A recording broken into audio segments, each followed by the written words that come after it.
રાજકોટમાં લક્ષ્મીનગર ઝૂંપડપટ્ટીનું ડિમોલેશન કરવામાં આવી રહ્યું છે। સીડીએસ બિપિન રાવત અંડરબ્રિજ પાસે ડિમોલેશન હાથ ધરાયું છે। 350થી વધુ ઝૂંપડાઓને દૂર કરવામાં આવ્યા છે। 5 એકર જેટલી દબાણયુક્ત જગ્યા ખુલ્લી કરવામાં આવી છે। 20થી વધુ જેસીબી, 50થી વધુ ટ્રેક્ટરની મદદ લેવાઈ છે। 400થી વધુ પોલીસ કર્મચારીઓને તૈનાત કરવામાં આવ્યા છે। રેલવે અને મનપાની જગ્યામાં દબાણ કરાયું હતું। ચુસ્ત પોલીસ બંદોબસ્ત સાથે ડિમોલેશનની કામગીરી હાથ ધરવામાં આવી છે।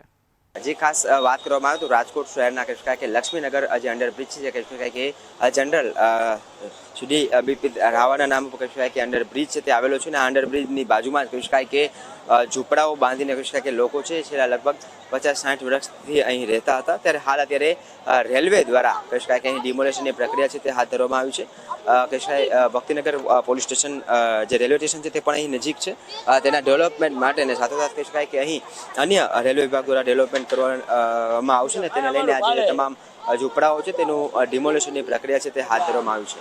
350થી વધારે જે ઝૂંપડાઓ છે તેને હાલ અત્યારે પાડવામાં આવી રહ્યા છે। 20થી વધારે જેસીબી તેમજ કહી શકાય કે ટ્રેક્ટર અને ચુસ્ત પોલીસ બંદોબસ્ત સાથે હાલ અત્યારે અહીં ડિમોલેશનની જે પ્રક્રિયા છે તે હાથ ધરવામાં આવી રહી છે। હાલ સીધા લાઈવ દ્રશ્યો છે દેખાડી રહ્યો છું કે જ્યાં ડિમોલેશનની પ્રક્રિયા છે તે તંત્ર દ્વારા હાથ ધરાઈ રહી છે અને તમામ જે ઝૂંપડાઓ છે તેને પાડવામાં આવી રહ્યા છે।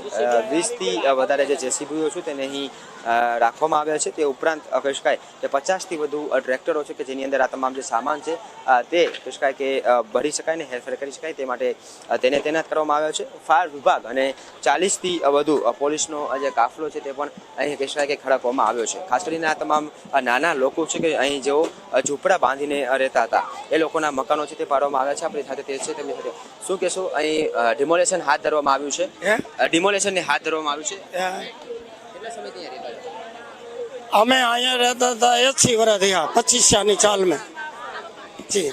તેથી અહીંયા કને સરકારે અમને અહીંયા રોચા કે ભાઈ તમને જગ્યા આ તમે વેગન ઉતારો, 2 રૂપિયા મેં વેગન ઉતારો, તમે અહીં રહો તમને ગમે તે કોઈ હટાવશું તો તમને જગ્યા દીધા વગર અમે હટાવશું નહીં, બરોબર?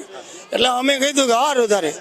પછી અમે ખૂબ 60 વર્ષ રહ્યા, 60 વર્ષ ઉપર રહ્યા ત્યારે ડેમિનેશન આવ્યું એટલે મનોજસિંહ દાદા આવ્યા, એમના છોકરા નહીં આવ્યા, એમને કીધું કે ભાઈ આ ડેમિનેશન કરવું હોય તો અમને 25 વાર જગ્યા આપી દો, ખાલી કરાવી નાખું, હું ખાલી કરાવી નાખીશ। એ આવીને તેથી અમને 15 વર્ષથી બંધ કરાવી દીધેલું।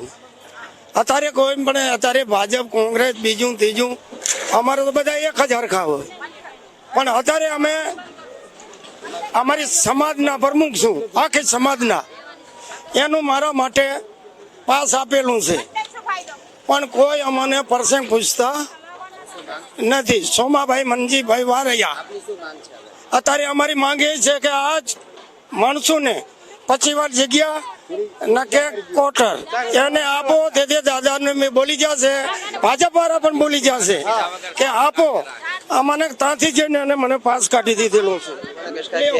મકાનની માંગ શું કહેશો બેન, અહીંયા વર્ષોથી રહો છો આપ, તમે ડિમોલેશન આવ્યું છે, હાલ શું માંગ શું છે તમારી?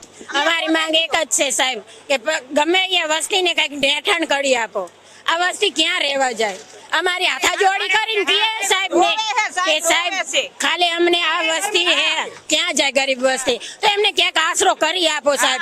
અમારે કોઈ તમારી આમ કોઈ લડાઈ નથી, અમારે કોઈ ઝઘડો નથી, કાંઈ અમારે કેવું નથી। અમે રાજી ખુશી તમે કીધું અમે કરી દીધું, પણ તમે જેથી મત લેવા આવતા હતા, લેવા આવતા હતા અમારા મત, તેથી અમને એમ કહેતા હતા કે આ વસ્તી અમે ખાલી કરશું તો તમે અત્યારે મત દે, તમારો ઉદ્ધાર અમે કરશું। તો સાહેબ અત્યારે અમારો ઉદ્ધાર કરો, અમારા ઝૂંપડા પડે હે સાહેબ, અમારો ઉદ્ધાર કરી આપો। અમારી વસ્તી ક્યાં જાય? અમે અમારી માંગ ઈ જ છે સાહેબ પાસે। હા, નોટિસ આપી અમને 9 તારીખની નોટિસ આપી હતી, તો અમે ખાલી અમારા હાથે કર્યું હોય, પણ સાહેબ અમારો ઉદ્ધાર કરો। અમને સાહેબે કીધું કે ક્યાંક તમારો ઉદ્ધાર કરી દેવું તમે, પછી તમારું અમે આ ડેમોલેશન કરશું। તો સાહેબ હજુ અમારો ઉદ્ધાર નથી, અમારા સેમન રોડ ઉપર પડ્યા હે, તો અત્યારે અમે મને ખુશીથી ખાલી કરી દીધું તો અમારું ડેબિટેશન તમે કરો રહો તો અમને સેમાન અમારે કંઈક વ્યવસ્થિત કરી આપો. અમારી માંગ આ જ છે સાહેબ, બીજું કાંઈ નહીં. વ્યવસ્થિત કરવાની માંગ કરે. શું કહેશો બેન? નાના બાળકો છે, સૌ લોકો છે, સામાન પણ લઈ રહ્યા છે. 9 તારીખે નોટિસ આપી હતી, 3-4 દિવસ. 3 વાર નોટિસ આપી અમને સાહેબ, અમને 3 વાર. અમે હું મીનાબેન બોલું છું. 3 વાર નોટિસ આપી પણ કોઈ વારમાં તમે હરકો જવાબ નથી આપ્યો કે કાલ પાડશે, પરમદી પાડશે, 5 દી ચેડે પાડશે, એવા ને એવા કહેતા રહ્યા પણ કોઈ આવ્યું નતું. તમે કીધું કે વાસેલી ઓફર આપી છે તમને ખાલી કરી નાખજો, તો અમે અમારી જાતે બધું સાફ કરીને ખાલી કરી નાખ્યું કે તમે તારે કાંઈક ને કાંઈક દેશો વળી કીધું છે એવું. પણ હવે તમારા લોકો કાંઈ કરતા નથી સાહેબ. કહું અમારા નાના છોકરા છે તો અમે આ સાહેબ 50-60 વર્ષથી પડ્યા છે, બરોબર. અમે 50-60 વર્ષથી આમ નામ કરી છે. અમારું ડિમોલેશન 2 વખત કર્યું છે, તો અમે ક્યાં જાય? અમારી પાસે સુવિધા છે જ નહીં કાંઈ. અને સુવિધા હોય તો અમે અહીંયા ના હોય, રેલવેમાં હોય જ નહીં. એના માટે અમારી હાથાજોડી સરકાર પાસે વિનંતી છે. 2 પક્ષ અમારી પાસે 2 પક્ષ આવે, અમને હું દાટી મારે ગમે કે આમાં આપો મત, એટલે અમે એમ આપીએ. તમારું થઈ જાય તમને કરી દેશું. પણ અમારું હજી સુધી 50 વર્ષથી જીવ નથી કાંઈ, બરોબર. અને આપ્યું છે જગ્યા, એ લોકો તો આ બહાર હતા એમને આપી, અમને કાંઈ રેલવે વાળાને કોઈને આપી જ નથી. આની પહેલાં ડિમોલેશન થયું થાય, 2 કલેક્ટર કે કમિશનર બધા માથાકૂટ થઈ હતી, ધોમ થઈ હતી. અને બધાને કીધું શાંતિપૂર્વક, સાહેબે આવીને કીધું કે તમારું થઈ જશે, તમને સુવિધા મળી જશે, ત્યાં લગી તમારું પડશે નહીં. તમને ક્વાર્ટર કે અથવા સરકારી જે તમારે સુવિધા મળતી હશે સરકારી મુજબ, એ તમને સુવિધા મળી જશે, પછી જ ખાલે કરશે. આ માંગ અટાણે અમારી સુવિધા કરો સાહેબ.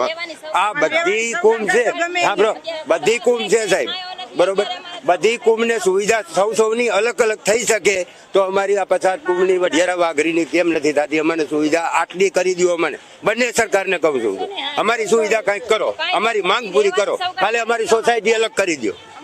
આ બધી જ્યાં અમારે કોઈ ભાડે સમાજના તમામ જે લોકોને કહે છે કે સોસાયટી છે તે અલગ કરી આપો, તે પ્રકારની માંગ છે આ તમામ લોકો કરી રહ્યા છે.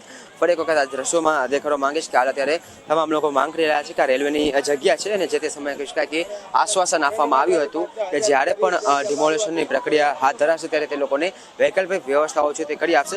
બીજી તરફના જે દ્રશ્યો છે કે જ્યાં હાલ સામાન લઈને હજુ પણ કહી શકાય કે અનેક લોકો છે તે અહીંથી નીકળી રહ્યા છે.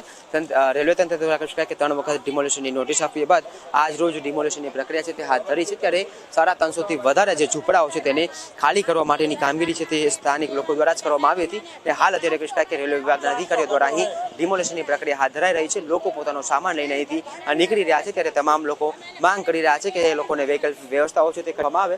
ખાસ કરીને ડિમોલેશનની પ્રક્રિયા સાથે કહી શકાય કે ચુસ્ત પોલીસ બંદોબસ્ત પણ ગોઠવવામાં આવ્યો છે. સ્થાનિક પોલીસ તેમજ કહી શકાય કે ક્રાઇમ બ્રાન્ચની અલગ અલગ જે સ્પેશિયલ બ્રાન્ચ છે તે પણ અહીં તૈનાત કરી દેવામાં આવી છે. અને હાલ ડિમોલેશનની પ્રક્રિયા હાથ ધરાઈ રહી છે. ત્યારે લોકો ખાલી એક જ માંગ કરી રહ્યા છે કે તે લોકોને વૈકલ્પિક વ્યવસ્થા કરી આપવામાં આવે અથવા તો તેમના જે સમાજ એક અહીંયા રહેતો હતો તે પૂરતી કહી શકાય કે આવાસ છે તે ફાળી આપવામાં આવે, જેથી કરીને તમામ જે લોકોનું ત્યાં વહીવટ છે ત્યાં થઈ જાય અને તેઓ લોકો ત્યાં વસવાટ કરી શકે. આ પ્રકારની માંગ છે તે હાલ અત્યારે સ્થાનિક લોકો દ્વારા કરવામાં આવી રહી છે.